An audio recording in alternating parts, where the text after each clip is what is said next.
You're listening to Skeptoid. I'm Brian Dunning from Skeptoid.com. All about fracking. There are few technologies today quite so popularly disliked as fracking, short for hydraulic fracturing, the practice of pumping high-pressure water into natural gas reserves deep underground to break up the rock and make the gas easier to mine. Fracking has been harshly criticized all around the world as dangerous and has even been banned in a number of countries.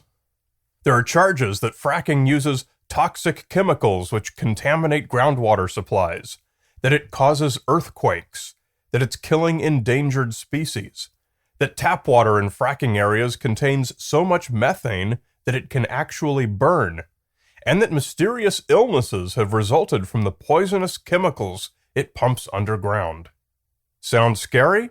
It should. But how much of it is true? Fracking is a perfect place to turn our skeptical eye. The 2010 movie Gasland brought these claims and many others to the public attention.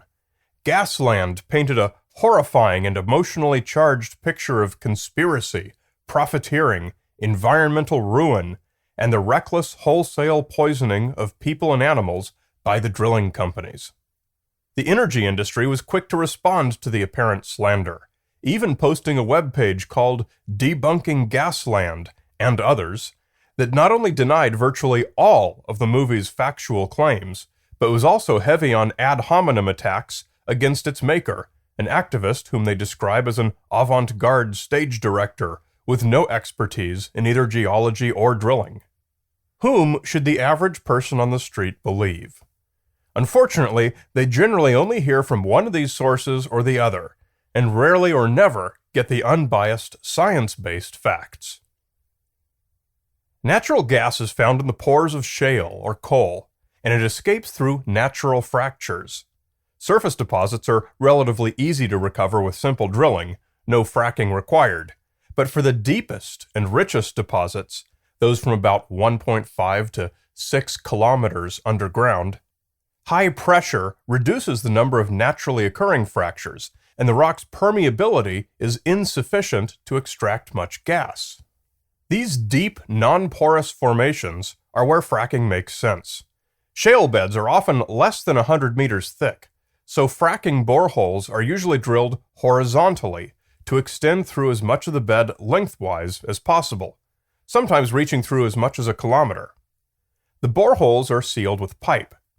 High-pressure water, sometimes as high as 10,000 psi, is then sent down this pipe.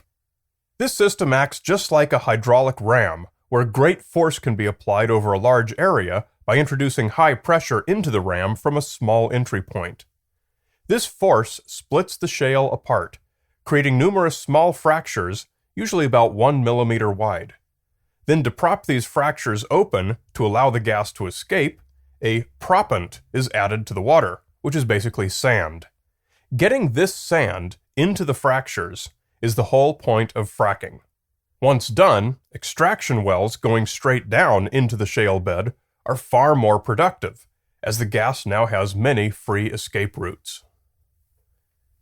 Although fracking has been in use since about 1950, it's only been applied in a large scale to natural gas mining since about 2000. About 90% of natural gas mines in the United States access rock that has been fracked. Fracking greatly increases the output of mines, producing domestic energy and profits, and all the inflammatory economic and political implications thereof. So what problems does fracking create? The most dramatic and popularly reported problem is that of burning tap water.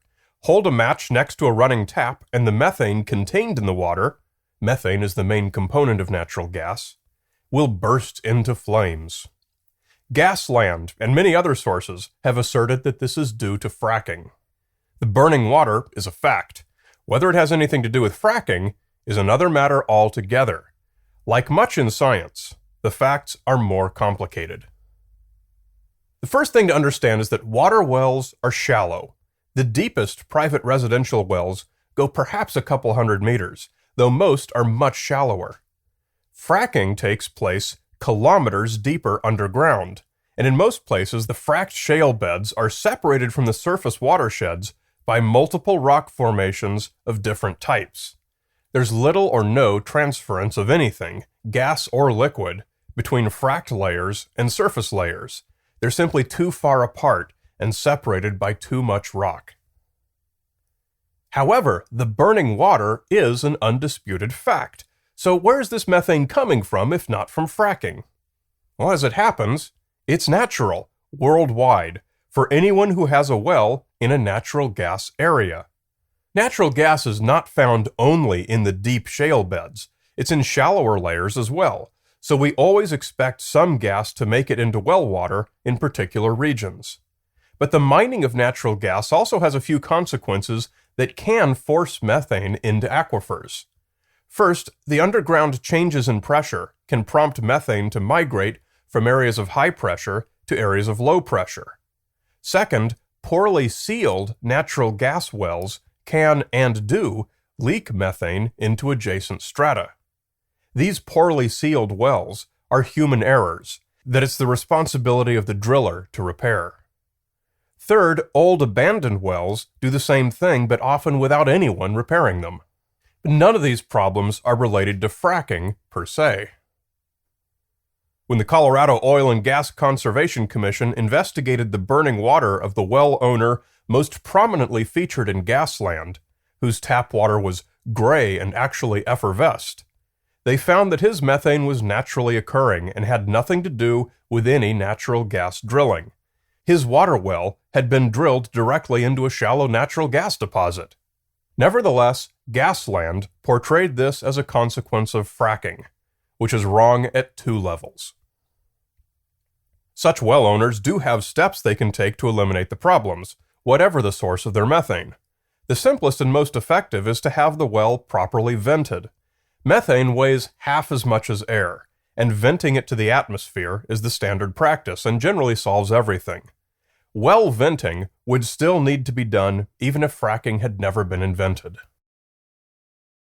It is an established fact that methane in tap water is found in greater concentration in areas that have been fracked. In 2011, a much-publicized Duke University study found that, on average, levels were 17 times higher in private wells within 1,000 yards of a drilling site. But while an attention-grabbing headline implies a causal relationship, the only thing we know for sure is that this correlation is exactly what we expect to find. In areas where there is natural gas, A, it's going to be found in wells, and B, energy companies are going to come there to drill. The study noted that no data exists of methane levels in the water before the mines existed, and so no reason to suspect that mining or fracking had any impact on the levels. The researchers found that 13% of the wells had amounts of methane that exceeded action levels, meaning that the wells should be vented to remove the methane. So what about the claims that fracking pumps hundreds of different poisonous chemicals into the ground? Well, it's true, sort of, but not the way it's portrayed. The main chemical is simple water, which makes up about 98.5% of most fracking fluid. About 1% consists of one of many different types of proppant, basically sand. The type of proppant chosen for each job depends on the geology. The rest of the fluid, the remaining fraction of a percent, differs all the time. Mainly, it's lubricant for the pumping equipment, borehole, and fractures. The goal is to get the sand distributed into the fractures to hold them open, and without the proper lubricants, surfactants, and suspension agents like guar gum, the sand collects in places and creates blockages. Depending on the type of rock, acids might be added to dissolve scale and get more water in. Then there are trace additives of things like corrosion inhibitors to prevent the pipes from corroding, and bactericides for killing bacteria that can clog or corrode. Complete lists of all the fracking fluid ingredients are widely available on the web, as required by law, and anyone concerned about them should take a look. A great place to start is to Google fracking fluid disclosure. If you're concerned about the fluids used in a specific well in your area, I recommend a website called Frack Focus, which lets you search any well and find out exactly which kind of sand and other compounds were used there. Frack Focus is a partnership between the industry and the Groundwater Protection Council, an association of state and local regulatory agencies. So when we're talking about corrosion inhibitors and benzene and guar gum and bactericides, any reasonable person who drinks water from that area should be concerned. So do you listen to pop culture, which tells us the fracking fluid is toxic and goes directly into your drinking water? Or do you listen to geologists and regulators who tell us that never the twain shall meet? The hardest part of understanding fracking for the person on the street is knowing who to trust. I put this question to a friend who's a geologist for Pennsylvania's regulatory agency, right in the middle of some of the United States' most active fracking, and she acknowledged the problem. The movie Gasland is clearly an unacceptable source of information, and similarly, the drilling industry's own PR omits any frank acknowledgement of risks and ongoing investigations. They both have strong propaganda motives. The consensus for the best unbiased information seems to be the U.S. Environmental Protection Agency. If you hate Halliburton, as many do for whatever reason, you'll love the EPA. They've even posted the subpoena they sent Halliburton for failing to provide required information about their drilling operations. Instead, Halliburton famously had an exec drink some of its fracking fluid at an industry conference. If you want an unbiased understanding of fracking in general, start your education at epa.gov/hydraulic fracturing. At this time, the EPA is in the midst of a major investigation into the safety of groundwater supplies that may be affected by fracking. Unfortunately, it moves at government speeds. The investigation is due to last through 2012, with a report due in 2014. In the meantime, the good news is that the EPA has yet to document any confirmed groundwater contamination from fracking operations. Even the Duke University study found no evidence at all of any fracking fluid in any of the wells they sampled. However, there have been a number of cases of contamination from accidental surface spills, similar to what we see from virtually every industry that transports and pumps liquids. A number of nations have banned fracking until these investigations are concluded, but the EPA has not yet found any reason to do so in the United States. Like so many technologies, fracking has broad economic and political implications, and consequently incites fiery emotions on all sides. Your choice is whether to jump into that fire or to study what we've learned by testing.